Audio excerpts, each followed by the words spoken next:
Hello, రుచి అభిరుచి ఛానల్కి స్వాగతం. మీ బామ్మ వచ్చేసింది. ఈరోజు పిప్పర్ చికెన్ ఫ్రై తయారు చేయబోతున్నాను. ఇది ఎలా తయారు చేసేది మీకు చూపిస్తాను. కారానికి రుచికి తగ్గేదేలే. Let's start. ఇప్పుడు మనము మసాలాలు వేయించుకొని పక్కన పెట్టుకుందాం.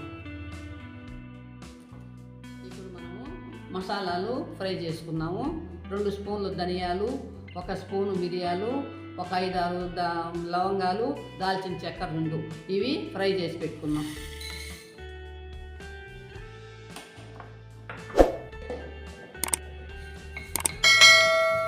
ఇవి ముందుగా తయారు చేసి పెట్టుకుంటే ఈ లోపు మనకి చల్లారుతాయి. తర్వాత మిక్సీ చేసుకున్నాం.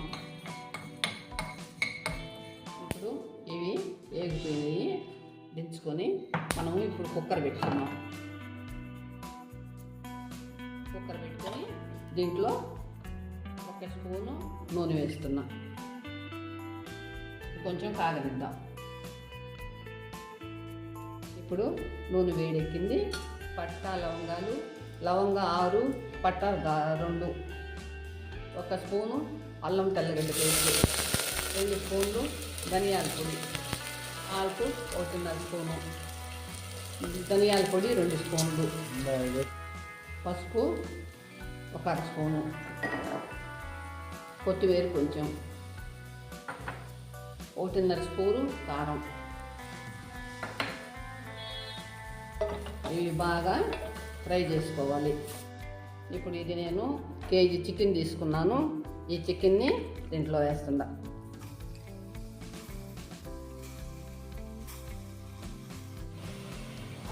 దీన్ని బాగా కలుపుకున్నాం.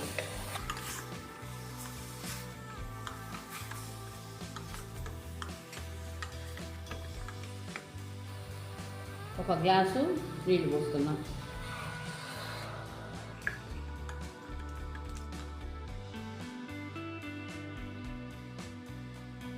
మూడు విజిల్ వచ్చేంత వరకు ఉంచుకున్నాం. తర్వాత స్టవ్ పెట్టేద్దాం.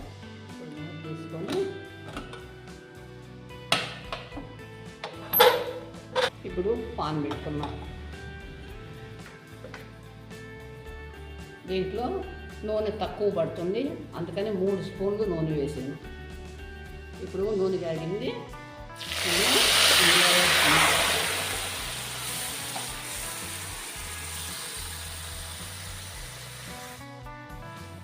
ఇప్పుడు ఇది మనము బాగా నీళ్ళు ఇనికిపోయేంత వరకు బాగా వాడ్చుకోవాలి. మీకు ఒక పొడుపు కథ చెప్తాను, విప్పండి.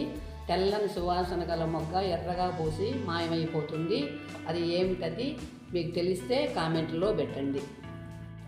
ఇది బాగా మనకి ఇనిగిపోయేంత వరకు బాగా ఉడకాలి. దీంట్లో టమాటా, ఎర్రగడ్డ మాత్రం ఏమి వేసుకోరు. ఇది చాలా బాగుంటుంది. మీరు కూడా ట్రై చేసి రుచి చూడండి. చూసి మాకు సబ్స్క్రైబ్ చేయడం మాత్రం మర్చిపోకండి. ఇది మనం ఇలాగే వాడ్చుకుంటూ ఉండాలి. మూత పెట్టామంటే మరీ ఎక్కువగా ఉడికిపోతుంది. అందుకని మూత పెట్టకుండా ఇట్నే వాడ్చుకోవాలి దీన్ని. ఇప్పుడు బాగా చెమ్మంతా బాగా నీరంతా ఇనికింది కదా, ఇంకో కొంచెం వెనకాలి. ఆ కొంచెం కూడా ఇనికిన తర్వాత మనం మసాలా పొడి చేసుకున్నాం కదా, అది యాడ్ చేసుకున్నాం.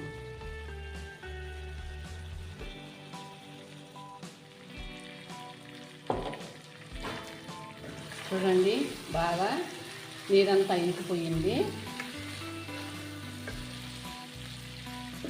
ఇంకా మనము గ్రైండ్ చేసుకున్నాం కదా పౌడర్ని, మసాలా పౌడర్ని, అది ఆ పౌడరు ఈ చికెన్లో వేసేసి బాగా కలుపుకున్నాం.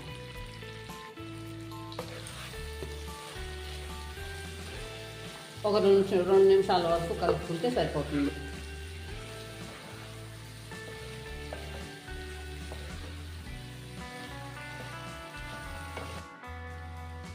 చికెన్ పెప్పర్ ఫ్రై రెడీ అయిపోయింది. ఇది కాంబినేషను సాంబార్లోకి, రసానికి చాలా బాగుంటుంది. మీరు కూడా తప్పకుండా ట్రై చేసి చూడండి. మాకు సబ్స్క్రైబ్ చేయడం మాత్రం మర్చిపోకండి. కామెంట్లో పెట్టండి.